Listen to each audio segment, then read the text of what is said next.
આપ જોઈ રહ્યા છો spark today news. Panchmahal LCB પોલીસે ટિમ્બારોડ ગામે આવેલી દુકાનમાં થયેલા સોના ચાંદીના દાગીના તેમજ રોકડ રકમ થયેલી ચોરીના ગુનાનો ભેદ ઉકેલી કાઢવામાં આવ્યો છે।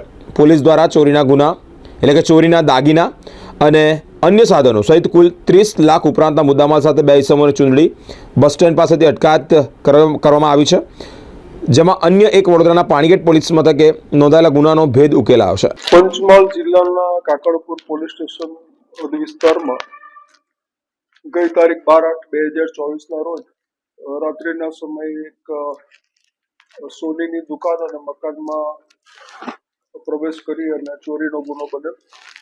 સદર ગુનાના કામે Panchmahal range IGP Shri R V Asari સાહેબ અને એસપી શ્રી હિમાંશુ સોલંકીનાઓની સૂચના આધારે એલસીબીએ ટેકનિકલ અને હ્યુમન સોર્સની સર્વેલન્સથી આરોપીઓને શોધી કાઢવા માટે ચક્રો ગતિમાન કરેલા।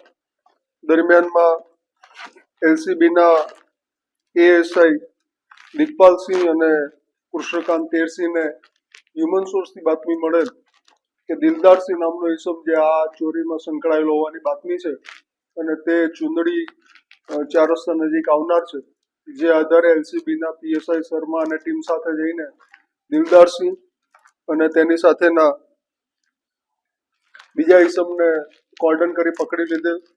તેની પાસેથી ચાંદીના ઘરેણા 7 કિલો 598 ગ્રામના કિંમત ₹4,40,000 તેમજ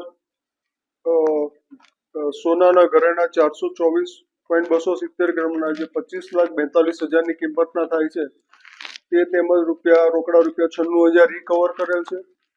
આરોપીઓની પૂછપરછ કરતા આરોપીઓએ બરોડા ખાતેથી ઇકો ગાડીની ચોરી કરેલી અને ત્યારબાદ બીજા એક ઇસમને સાથે લઈને આવીને સદર ગુનો આચરેલ અને ત્યારબાદ ખેડા જિલ્લાની હદમાં આ ગાડી એક બિનવારસી હાલતમાં છોડી દીધેલી। જ્યાં એક નવીન પ્રકારની ચોરીની મોડસ ઓપરેન્ડી દ્વારા આ આરોપીઓએ ગુનો કરેલ હોય, પરંતુ એલસીબીના હ્યુમન સોર્સ અને ટેકનિકલ સોર્સ દ્વારા આ ગુનો શોધી કાઢવામાં આવેલ છે। અન્ય આરોપીઓ માટે પૂછપરછ અને તપાસની કાર્યવાહી કાકડપુર પોલીસ ઇન્સ્પેક્ટર ચલાવી રહ્યા છે।